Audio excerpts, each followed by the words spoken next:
মূল্যবান বক্তব্য শুনলাম। যার জন্য অপেক্ষা, যার প্রতীক্ষায় এতক্ষণ আমরা অপেক্ষমান ছিলাম, যার সুন্দর বক্তৃতা শোনার জন্য আপনারা দূর দূরান্ত থেকে এসেছেন। আর কথা না বাড়িয়ে আমরা সেই আমাদের কাঙ্ক্ষিত আমন্ত্রিত আন্তর্জাতিক খ্যাতিসম্পন্ন মুফাসসিরে কোরআন হযরত মাওলানা আব্দুল্লাহ আল আমিন তিনি আমাদের মাঝে তশরিফ নিয়ে এসেছেন। আসসালামু আলাইকুম।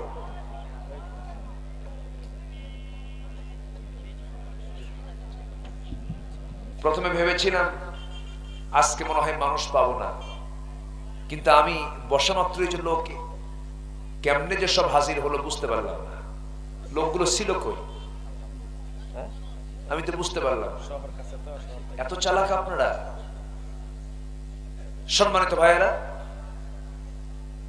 রাত তো কম হয়নি, মানুষ এখন আসার উপরে আছে। এই এলাকায় কি রাত 12টার পরে অস্ত্র নেই নাকি? হ্যাঁ, ও সারা রাত তো শোনে, ও ফজর পড়ে না, ও ফজরও পড়ে।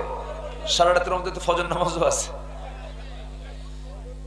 সম্মানিত ভাইয়েরা, এসেছি আমরা কোরআনের টানে, কোরআনের ময়দানে এসেছি আমরা।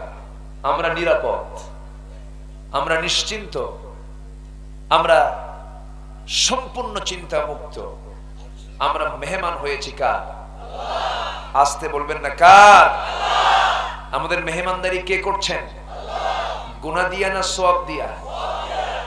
গজব দিয়া না রহমত দিয়া? কিন্তু যাত্রায় গেলে কি হয়? কই গজব? গজব আছে, আছে, কিন্তু আল্লাহ যখন দেবেন তখনই হয়। মাঝে মাঝে দেখেন না সিডর, আইলা, নার্গিস, বুলবুল আসে না?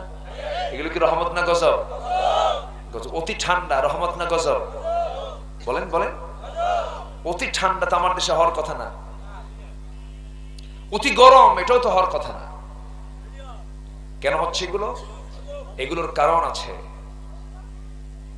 এই যে বিপর্যয় সৃষ্টিগুলো হচ্ছে, আমরা দেখতে পাচ্ছি বিপর্যয় সৃষ্টি হচ্ছে, এগুলোর কারণ হচ্ছে মানুষের হাতের কামাই এগুলো, ঠিক কিনা?